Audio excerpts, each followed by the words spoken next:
Hello everybody. Video diaries. Welcome to Ed and Lois's ramblings, Try and walk, not fall over. where we go for a little ramble and talk about stuff. Luckily managed to find a nice concrete path to walk on because I can't concentrate on talking and walking at the same time normally. I just fall over. But where are we, Lois? We're in Hong Kong. some cheesy TV. We also have a selfie stick, which is just It's so cool. very But Chinese of us. But no one bats an eyelid over here. exactly, we fit in well. But yeah, what are we going to talk about today, Ed? Well, first of all, should we just say a little bit about Hong Kong? Well, yeah, tell me about it. History lesson. No, why are we here? So we've got some friends that live here, some very good friends, Joe and Alice. We've come to stay with them on the start of our 3 months away. You have to fly through somewhere like Hong Kong, Singapore, KL, whatever, to access the rest of the world this side. You know, like if you're going to Australia, New Zealand, Southeast Asia. So obviously we chose Hong Kong so we could see Joe and Alice and come and stay with them. So we've been here like 5 days now. It's been a very nice start, hasn't it? Yeah, absolutely loved it. It's a really cool place. Like, as you can tell, we're in the hiking trails, but honestly, we're stone's throw away from skyscrapers here. Like, there's these big mountains basically bordering the city, and it's all built around a big bay.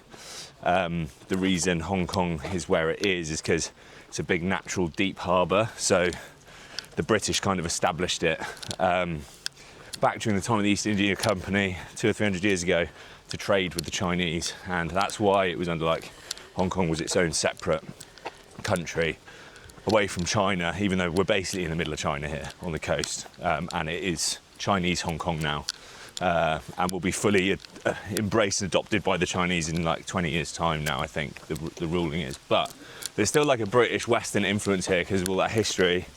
A lot of the big global companies, finance companies are here, so there's a lot of expats that live out here. It's very expensive. It's like some of the most expensive real estate in the world, but tax is like capped at 15%. So anyway. I just completely zoned out. Yeah, I know you did. Loads of amazing food, big volcanic hills like this that border this amazing bay, huge skyscrapers, really fun place to come and check out. We've come at the right time of year though, because December, January, it's a lot cooler. Yeah, it's not too humid at all. Pretty unbearable in August here where, and I would be struggling, so. Yeah, and that actually is like a good place for us to set up our conversation, because one of the things that we've been talking about is... Should we slow down a bit? We're going to catch these guys up. One of the things that we've been talking about is how we're both quite good, I'd say Ed even more so, of like doing what we say that we're going to do. So the conception of this idea to go travelling probably got cooked up, a year ago at Joe's wedding. We thought, why not go away for Christmas? And then this year we put all of the things in place to try and make that happen. And obviously it hasn't been the most straightforward, like we've had to move house and get a lot of ducks in a row in order to make this happen. But we said that we were going to, so we did. And I think that's just quite an interesting mindset to look at, because I mean, I know a fair few people who don't always follow through with what they say that they're going to do, and kind of what impact that has on a relationship and on yourself really. So yeah, Ed, why do you think you do like to follow through? For fuck's sake, we're going to have a serious conversation. I try not to follow through, I just don't have much sensation down there anymore. It's a good question. I don't know. Like, I think it's easy to leave ideas on the table, and obviously I probably used to do that quite a bit myself, and then, you know, the whole zoomed out perspective thing of like life can end tomorrow, and having really real life examples of that, having to sort of face that myself and realising that life can be short and we're lucky to be doing it at all, so get after stuff. But I've also got this like weird anxiety thing, I think, about letting people down or letting myself down, and of course I fall foul of it regularly, like we all do. Not perfect. If I say something or I'm going to do something, then I do try to do it, and I fail sometimes, but I also, that applies to me. Like, I need to be able to trust myself. So if I say I'm going to do something to myself, I also need to do it. Yeah. I feel an anxiety towards not doing it. And like, I'm saying this whilst I'm, trying to write my third book, and I've had to put the deadline back like 5 times. But on the whole, like, if I say I'm going to do something, I will do it. And that's actually a tool I use against myself. I told Al we are going to come out here for Christmas, and obviously that's turned into like 3 months of travelling, but at the time I was like, we're going to come and see you. He always comes the other way, and I've never been to Hong Kong, so I told him we were going to do it, and I knew that that meant that I was then going to have to work out how to do it, rather than just saying something. I mean, and you nearly like overly exhausted yourself, like we both did before we came out here, because we had so much to do in terms of like all the work bits to tie up, and like family to see. But you make it work. There's always a reason not to do something, isn't there? Yeah. And there is always a reason not to do something. So I think you're just doing it anyway, if your gut's telling you that it's the right thing to do. Yeah. But I didn't imagine we'd have to like move house. That was more me, because I'm too tight. Yeah. But no, we did need to do that. It would have been silly to be renting our house in Bath and paying for all the accommodation when we get out here. But what do you think your sort of I'm with that is? I'm less strict than you. So one of Ed's examples I know is that when he's in the gym, if he writes down a session, even like we've had it before, I've done a session with him, and it's been like way too hard, and we haven't realised. Yeah, we haven't realised that the stair climbs are quite a good example of this. Yeah. Well, you kind of knew what you were. Well, I didn't really, but do you remember I could not miss a rep, and you get walking past trying to take reps off.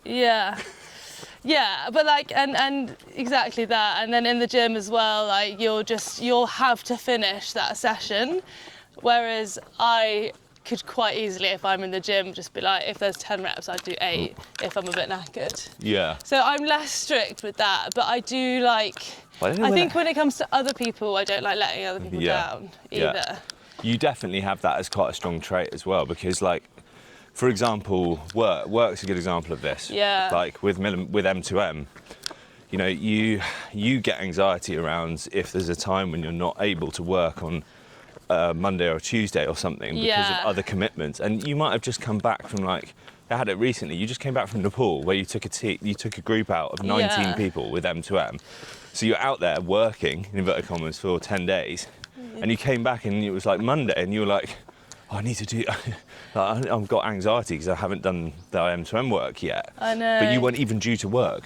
Yeah, but I just feel like, again, it's so like Kimberly, our charity manager, I knew that she like needed my input with some stuff, so I'm like, I don't want to let her down. Yeah. And it's an interesting one, isn't it? Because you can obviously have boundaries, and we've talked about this before, like putting boundaries in place so that you're not over-exhausting yourself. But I also believe that yes, you can have boundaries, but sometimes you do have to do things that you don't want to do in order to build a relationship with that person. So that I think we've been told, by kind of, some friends, family, that, from the outside it looks like we form relationships quite easily compared to maybe other people.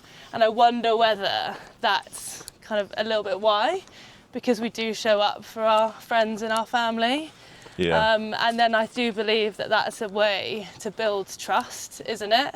Well, just doing what you say you're going to do. Yeah, I think over time, like obviously trust comes, it's hard. Sometimes we have built trust with a new friend quite quickly, haven't we? Yeah. And that's normally because our values are very aligned, and we were talking about this with Al the other night. Some people you just feel very relaxed around and it just clicks, but with other people, well, most of the time, it kind of gets built from that little bit of being a little bit vulnerable, showing up when you say you're going to, like doing nice things for that person and then building that up, right? And that's what makes a very good relationship. So yeah, I think vulnerability is key there. I think so often you can feel, when you're not speaking to that person, you're speaking to the person that they are putting on or have created to deal with that situation or in that environment. And like when you meet someone who's 100% them, Yeah. it's very clear. It Yeah, feels very yeah, obvious, yeah. and you feel like you can be vulnerable and open and honest with them. But it's actually quite rare, and we all do it, like because of the social pressures. You like create a defence wall, I Yeah. suppose. Like, and the more you can crumble that wall down, so to be happy with exactly who you are and not be affected so much by other people's opinions and perceptions of you, you become naturally a more open person, and that draws other people in, I think. And then over time, you know, if those elements of your character people don't like, they just drop away. Yeah, And you and end up that's creating fine. your own community of people who actually like you for you, not for who you're pretending to be. Yeah. So, I mean, we've gone on a bit of a tangent there, but that comes back to, like, you know, the whole thing of the boundaries, and sometimes you have to do things that you don't want to do. Like, I think you only do those things for the people that you want to do them for, right? Yeah. Like, it doesn't mean you have to do them for, like, people who aren't in that inner circle. Yeah. But you also like you do the thing that I've had to sort of get better at, I suppose, and I think everyone should, is doing things that you feel like you should do, and then asking yourself whether you actually want to do them, or like, you know, I've had this with work, like over the last few years, of like getting opportunities that old Ed would have been so like, you know, would have been over the moon about, and realising Yeah. that actually, do you know what, I don't actually have the urge to do that anymore. Like, yes, it might bring social status or whatever that might be within that arena, and like, I'm more specifically talking about sport, and actually going, do you know what, now it's more important to me to have some more free time to go away, to explore more stuff in the mountains, to do more stuff for the charity, even though that might not get any social recognition or even financial, you know, run back. I just need to follow my gut. But saying no to those things seems really hard because it seems counterintuitive, and I think we all end up doing stuff that we don't really want to do, and that's fine as long as it is actually the long game, or it's aligned with the direction that you want to go in as a person. Yeah. Because you can't just align yourself with the direction and expect it all to be stuff you want to do, because that's just not the way it is. No, like, exactly. you do have to persevere through tough times sometimes, but doing things because you feel other people want you to do them. And like the classic example, right, That's is the difference, isn't it? someone studying to become a lawyer or a doctor because their family, their parents are all professionals and they want them to do that, but deep down they just want to play the flute, you know, like play the fucking flute. Yeah. Like, you know, that's you know, that's life. And I think sometimes people end up doing something because they feel like society says they should do it, and they don't really ever come out of that rut. No, and I think it's like, how do you start to understand who you are and what you want? Because I think there's a lot of people out there who just don't ever delve into that. And obviously, like, we've done a fair bit of soul searching over the years since Ed broke his neck, and like both of us doing our NLP courses and coaching, and you start to realise that, like, we both thought that we kind of knew ourselves, didn't we? And then we've delved even deeper, and you're like, oh shit, we didn't actually know. No. Like, this is like, now we've really got an understanding of what we want and who we want to be. Yeah. And there's like a lot of different, just quite simple tools to be able to work that out, and it starts with your awareness, right? If you're just kind of like cruising through life and not aware of what's going on, why you might be acting in certain ways, then like life's just happening to you. So I think, that's definitely been one thing that's like helped us, isn't it? It's just knowing what our values are, because then you can know the direction you want to go in. And I think a lot of people, if they ask themselves, they do have, or if you're sort of sat there thinking, I do have an urge to do something, or I do have this thing I'm passionate about, or I do want to go on this trip or this holiday or whatever it might be, I think that ready, fire, aim principle that we talk about, like, it's like quite an important sort of understanding. Should we go past these guys? Yeah. To be, you can spend your whole life waiting until the perfect time, until you're 100% ready to do something. Yeah. But the reality is, you'll never be 100% ready. No. Like, you get ready, but then the whole point of ready, fire, aim, instead of ready, aim, fire, is you spend your whole life aiming rather than actually doing. Yeah. So not waiting for the perfect that moment. always happens to someone that's a bit of a perfectionist, isn't it? Yeah, dangerous if you're a perfectionist, or you know, and I'm definitely the opposite of that. I'll just fire and then work it out afterwards. But actually, I'm quite grateful that. But it I am doesn't mean that way. you're going into that decision blind when you do that, right? It's like you're getting ready still, so you're still preparing everything. It's just that the aiming then normally takes away. So if you fire first, and then you can figure out the aiming afterwards, isn't it? So it doesn't mean that you just go blindly fuck it, I'm stuff. doing that. Yeah. Like you've got to get some of the work done. There has to be an element of that to a certain degree. Like, it's not 100% that, and I think it's probably tripped me up a couple of times. Like probably fired a bit too early than being ready. But on the whole, like what it makes you realise is actually you can do the things that you're urged towards, but you don't think you're ready for. And also a lot of the people doing those things, they were never ready either. Like they were never aiming first. They just fired, and then it's a lot easier to learn from experience than it is from just reading about it or studying it or whatever it might be. I mean, we haven't really had a clue what we've been doing. Honestly, when I look back at the first trips I ran to, when me and Ollie set up the charity and I ran trips to Nepal to climb Mirror Peak, like 20 people, I look back now knowing how much we've learnt and like how organised our trips were and like all of the insurances in place, and I was like, fucking hell, how did we get away with that? It's a good job no one got injured, but you just don't know. But without doing those things, like M2M wouldn't be here. No, exactly. It wouldn't exist. So yeah, like we could have waited and figured out how you set up a charity and done courses in it, but we were like, well, let's just speak to a few people and just go for it and then figure it out later and get we did surround ourselves with people that did know, didn't we? Yeah, that's an important thing to do. And that imposter syndrome, that feeling of nervousness or anxiety when you're doing something, I think is a healthy thing. Like, as long as you're not completely drowning, I think feeling like you're not ready when you're doing something means that you are in that stretch zone and there is growth. Like, no growth is comfortable.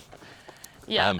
The nice thing is once you've grown and those things become within your sphere of competence, being able to step back into that and really enjoy it. But as long as you're still doing the stuff that's the growth stuff, like if I go back to, I don't know, speak to a school now of like young kids, I just love it because I know that I can offer a lot. But the first time I went and spoke to kids, it was terrifying because I was like, I just didn't like speaking in front of people in general.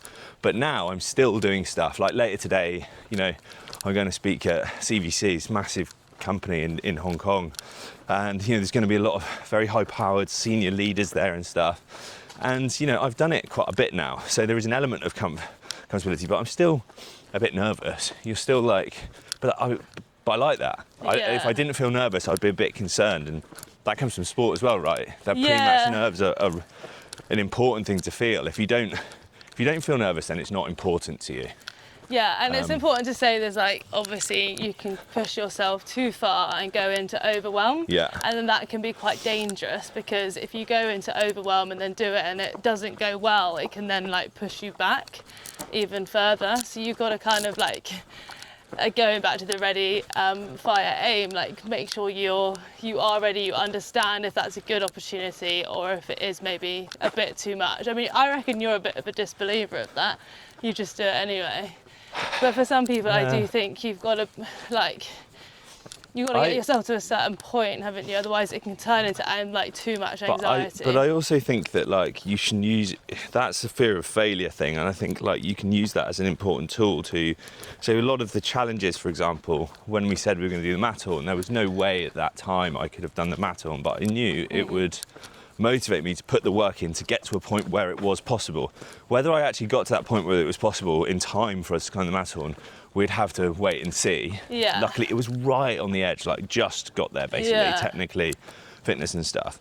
But without putting that big scary challenge in place that maybe you're not 100% ready for in the future, or having those goals and ambitions that are outside of your comfort zone now, like it's harder to motivate like the improvement. But then if you don't make it within those time frames, that's absolutely fine. I think I've probably failed on more mountains than I've summited, but in that word failure is not real because I've learnt more on those ones as well than I have on the ones that just all go to plan.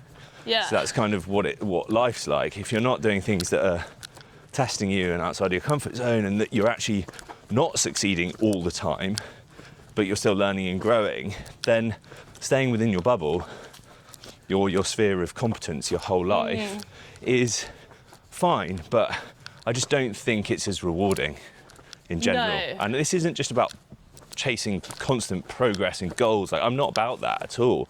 It's about, for me... But if you're holding yourself back, then you're not truly living, No. are you? And like, God, we've had so many deep chats about this recently, Yeah. and how,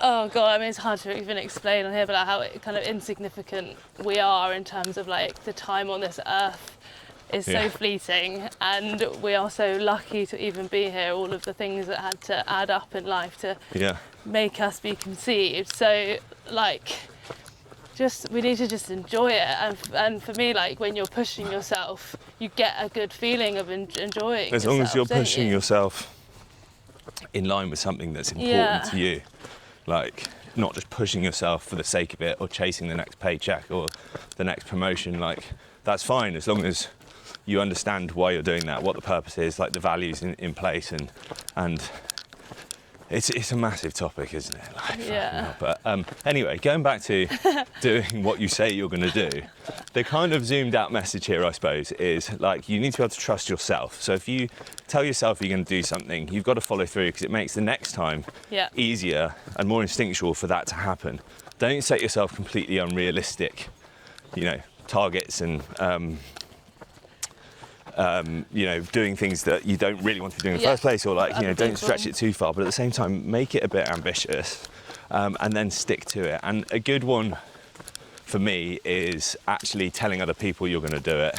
The accountability. The accountability side, because then you're just making it easier for yourself to, when the friction hits and the little devil on your shoulder goes, no, don't go to the gym, or you don't want to do that. It makes it easier because you've already promised someone or committed to doing it. And then obviously if you start fundraising, that's an even bigger way to commit to it. You start fundraising for a good cause, then it's harder to start fundraising because you want to do something professional. But I'm just talking about this sphere of sort of challenges or whatever that might be. But I think on the whole, like, I like to think that, or if I think about the people that I'm closest to or I trust, like trust is a massive part of this. They're the people who do what they say they're going to do, and they don't just say things for the sake of it. And I think that's the other thing. You can put yourself in a trap of trying to please people by just saying you're going to do everything. Yeah. And then you end up over-promising and under-delivering. It's better to protect yourself and over-deliver on your promises. So, yeah. Yeah. Yeah. Starts with knowing yourself, doesn't it? Know yourself. Know yourself. Sounded a bit Chinese then. We've only been here 5 days. We know what you're like. You're like an empath, I'm aren't you? an empath. We moved back to Cardiff for a week, and she's always like, you. Yeah. Yeah. That's Yeah. so lush. Lush. Cardiff. Give me a kutch. Give me a catch. So now I'm going to start speaking Chinese. So, We're off to Thailand on Thursday. oh, fun. Can't be racist and just think everyone's got the same accent out here. Rude. I want to hear a Thai accent. We'll work it out. I will work that one out. But yeah, Yeah, so there you go. That's our thing. do on what you say you're do going what to you do. can say. Yeah, and if that's booking a holiday to go travelling next year, just book it and then work it out. We've had to fucking move house because of doing what we say we want to do. But we're here and we're not regretting it. Hong But Kong's you've got sick. one life, live Hong it. Kong's sick. I would highly recommend coming to Hong Kong. Next stop, Thailand. Then we're off to Cambodia for loads of history lessons for Lois on temples and stuff. Killing fields. Killing fields, Fun. temples, Buddhism. We like Buddhism. We do like Buddhism. Then Bali, Australia, New Zealand. So, You're going to hear a lot of us, these ramblings, yeah, with our selfie stick. stay tuned. Don't forget to, what do they say in these videos? Like, subscribe, or Yeah, whatever. like and subscribe, because we've got about 5 followers at the moment. So could really do with this not being a waste of time. Yeah, thanks for being one of them. Thank you.